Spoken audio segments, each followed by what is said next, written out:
In this video, I'm going to explain how we can use the keyhole technique during our F2L.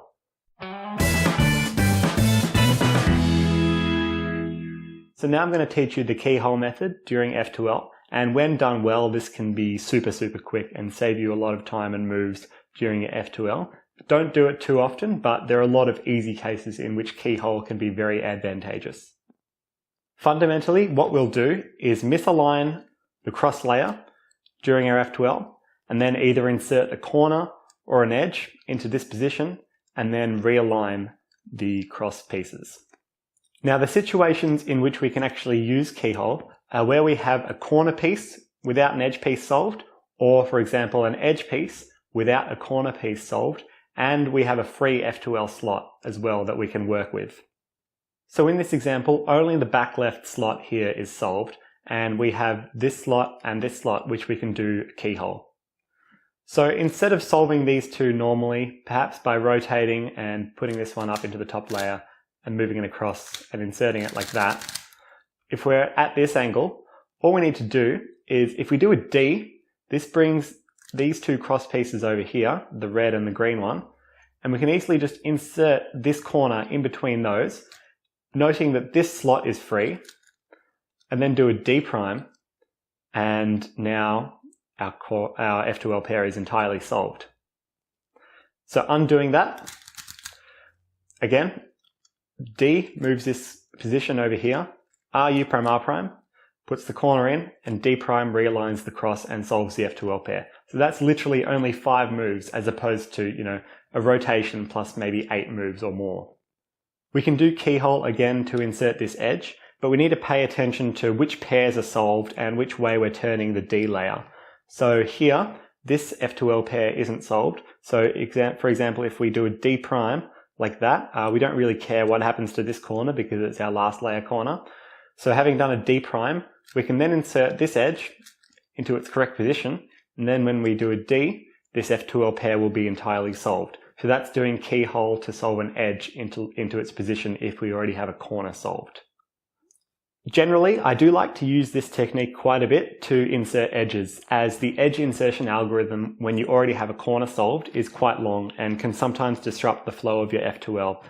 For corners, I don't do it quite as much. To practice this, I'd suggest doing solves, and whenever you get a case where the corner is already solved, always solve the edge with keyhole. And if you have a case where an edge is solved, always solve the corner with keyhole. Now, don't do this in your solves, in competition or when you're timing it, but it's a good idea to do slow solves and practice this technique.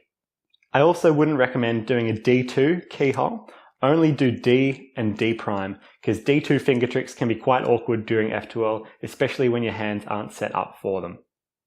You can also use keyhole to solve 2 F2L pairs at once. This is quite a rare case, but when you recognize it quickly, it can save an incredible amount of time in your F2L. It's quite difficult to implement in your solves when you're turning quickly, but when it's easy, it's absolutely amazing. So the cases in which you can do this are when you have 2 adjacent F2L pairs that need to be solved, and you already have one edge in one of them and one corner solved in the other one.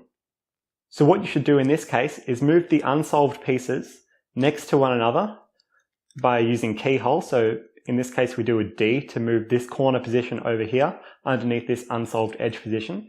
And then what we need to do is solve this corner into this position and this edge into this position, pretending that they're just this normal F2L pair, when in fact they're F2L pairs of different slots. This can be quite tricky at first because we have 2 F2L pieces that don't belong in the same slots, and we need to treat them as if they do. In this case, we need to pair these 2 pieces up to form a connected pair, like that. And now that they're connected, we can insert them into this slot and then undo our D, and now both of these F2L slots are solved at the exact same time. Like I said, getting a case like that is quite rare. It won't happen very often. But a quick drill that you can do to practice is, if you have 2 adjacent slots left in your F2L, solve the corner in one and then solve the edge of the other one, and then just try and insert the remaining 2 pieces down here to do them 2 at a time. So for example, in this case, we have a disconnected pair case where we can do a RU prime R prime and then insert these 2 like that. And that'll take a little bit of practice to get used to, particularly figuring out the orientation of your edge, because you'll have different colors of the F2L pieces on the top layer.